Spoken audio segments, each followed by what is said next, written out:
Everyone, this is Chandan. Today we are learn about a very important topic for English point of view. Friends, पिछले video में हमने simple sentence present category 1 और 2 इन दोनों video को सीख लिया है। बट आज आज के इस वीडियो में हम लोग सीखेंगे पास्ट के सिंपल सेंटेंस कैटेगरी 1 के बारे में सीखेंगे। सो फ्रेंड्स, यहाँ पर लिखा हुआ past category number 1। So friends, बात करते हैं सिंपल सेंटेंस। सिंपल सेंटेंस क्या होता है? जनरली पिछले वीडियो में हमें बताया कि सिंपल सेंटेंस क्या होता है, बट इस वीडियो में भी हम बता रहे हैं कि सिंपल सेंटेंस क्या होता है। सिंपल सेंटेंस का मतलब होता है इस सेंटेंस में सब्जेक्ट के द्वारा किसी काम या क्रिया को करता हुआ नहीं बताया गया होता है, बल्कि सिर्फ सब्जेक्ट की अवस्था, स्टेट, क्वालिटी या गुण के बारे में बताया गया होता है कि सब्जेक्ट किस अवस्था में है। ध्यान दीजिएगा, इस सेंटेंस में क्रिया हो तो सकती है, पर सब्जेक्ट उस काम या क्रिया को करता हुआ नहीं बताया गया होता। आइए सीखते हैं पास्ट के सिंपल सेंटेंस क्या होता है।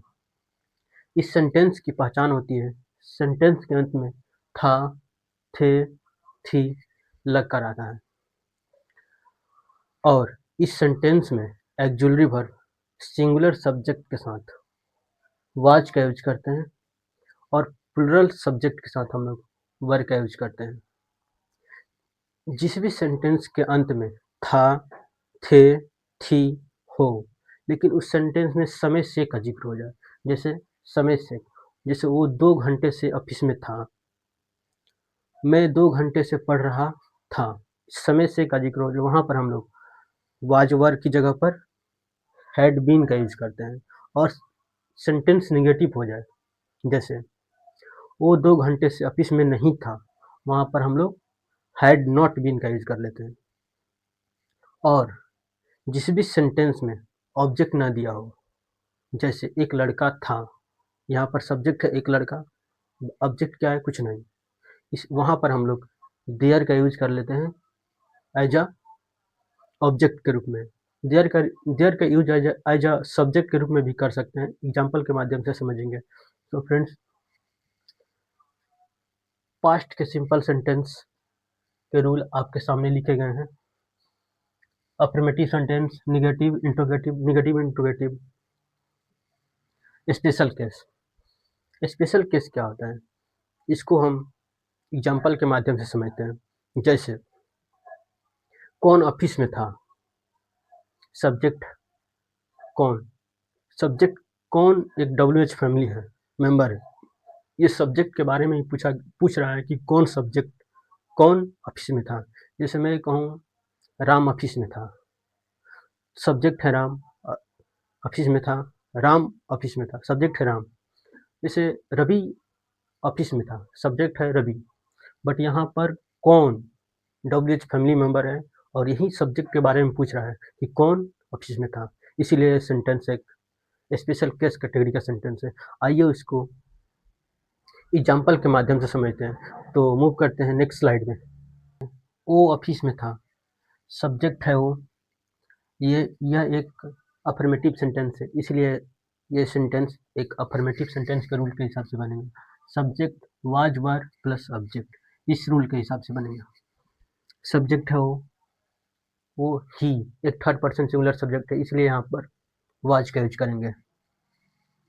He was in the office, वो ऑफिस में नहीं था, वो ऑफिस में नहीं था, यह एक निगेटिव सेंटेंस है, इसलिए ये सेंटेंस निगेटिव सेंटेंस के रूल के हिसाब से बनेगा। Subject was were not plus object, वो एक थर्ड पर्सन सिंगुलर सब्जेक्ट है, इसलिए यहाँ पर वाज का यूज होगा।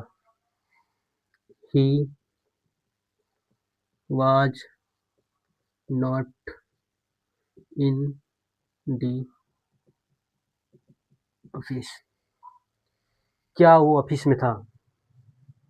यहाँ पर इस सेंटेंस में क्या जिस भी इंट्रोगेटिव सेंटेंस का आंसर आप यस या नो में दे सकते हैं, वहाँ पर कभी भी WH फैमिली मेंबर का यूज नहीं होगा।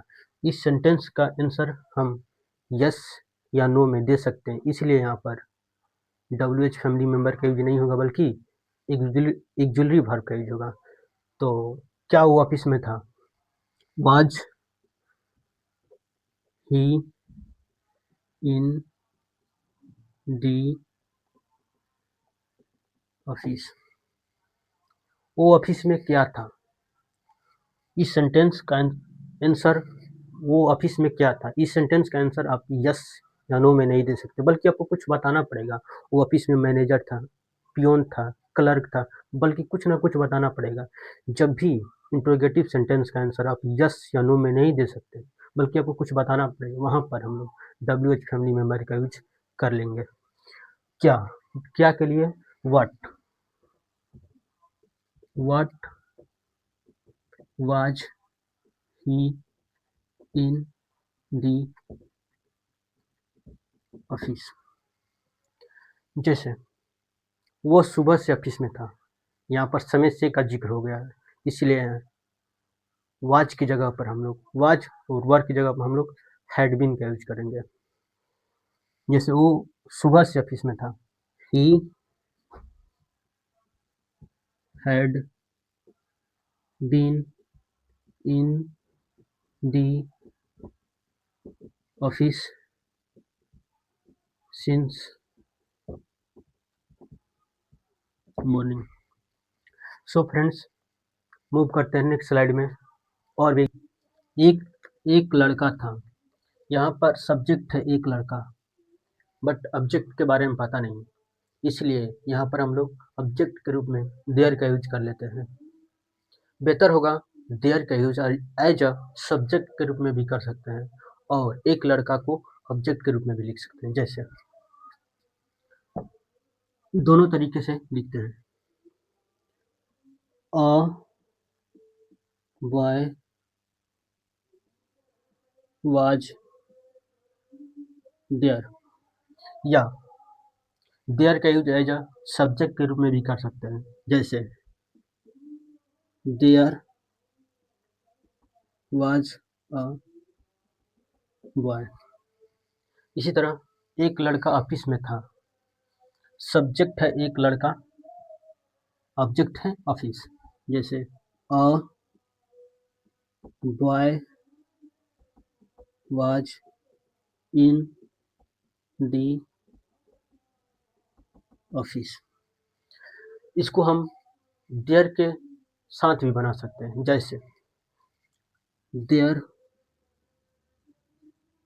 Was a boy in the office. कुछ पेड़ थे, देयर वर फ्यू ट्रीज। यहाँ पर देखिए कौन जगा हुआ था, सब्जेक्ट के बारे में ही पूछ रहा है। कौन, एक WH फैमिली है और ये सब्जेक्ट के बारे में ही पूछ रहा है कि कौन जगा हुआ था। जैसे मैं कहूँ राम जगा हुआ था, सब्जेक्ट है राम। रवि जगा हुआ था, सब्जेक्ट है रवि।